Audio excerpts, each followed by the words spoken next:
نبی اکرم صلی اللہ علیہ وسلم نے تو فرمایا کہ مزدور کی مزدوری اس کا پسینہ خشک ہونے سے پہلے اس کو ادا کر دو، اور اتنی مزدوری دو کہ جتنی مزدوری سے اس کے تمام گھر کی کفالت ہو جائے، جی پورا خاندان عزت کے ساتھ، اس کی بیوی بچے رشتہ داروں کے حقوق وہ عزت سے ادا کرے۔ کبھی یہاں کے لوگوں نے اس بات پر کوئی سوال اٹھایا ہے کہ ایک سرکاری کمپنی کا سی او صاحب لگے ہیں 68 لاکھ روپے ایک مہینے کی تنخواہ ہے، کس قانون اور ضابطے کے تحت؟ اور 68 لاکھ روپے ہی اس کی بونس ہے، 1 کروڑ سے اوپر اس کی تنخواہ ہے، اور ایک مزدور کی تنخواہ کیا 500 روپے؟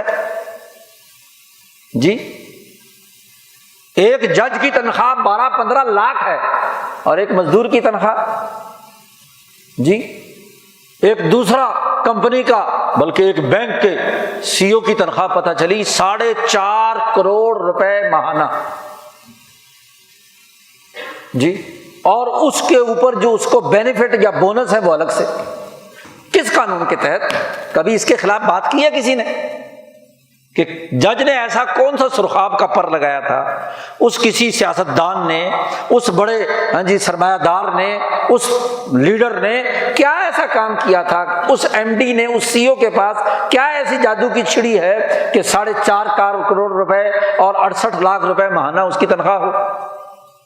اور اس مزدور نے کیا قصور کیا ہے جس کو 200 روپے مزدوری بھی نہیں ملتی؟ ذرا جا کر دیکھو جنوبی پنجاب میں، اندرون سندھ میں، بلوچستان میں لوگوں کو جو غربت کی حالت ہے، پستی کی حالت ہے، ایک وقت کی روٹی اس مزدور کے پاس اپنی نہیں، بیوی کی کہاں سے پوری کرے گا؟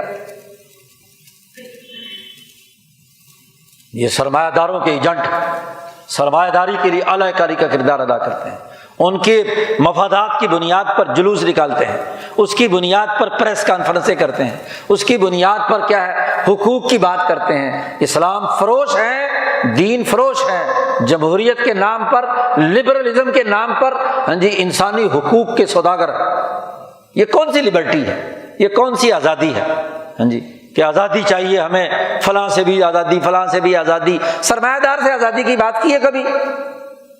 جی نہیں، یہ وہ مرض ہے جس سے تباہی اور بربادی ہے۔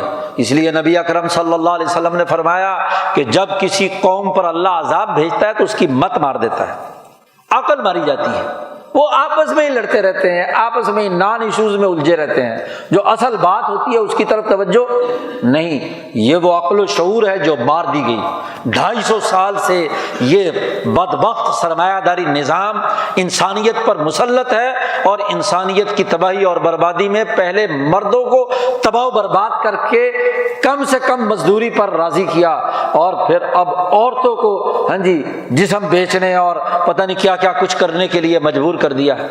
انسانیت کے لیے عذاب ہے، اور جو دین کے نمائندے ہیں ان کی ذمہ داری ہے کہ وہ حقوق انسانیت اور اللہ کے فریضے کو سمجھ کر اس مزدور، اس کسان، اس محتاج، اس یہاں کی دنیا کی 7 ارب انسانی آبادی کے حقوق کے لیے وہ اٹھے۔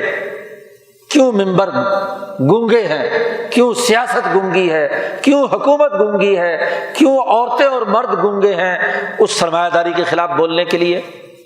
سب کچھ معلوم ہے کہ اس سرمایہ داری کا عذاب ہے جو قوموں اور ملکوں پر مسلط ہے، جس کی وجہ سے تباہی اور بربادی ہے، اور اس کے اندر رہ کر ایک دوسرے سے دست بگریبان ہے۔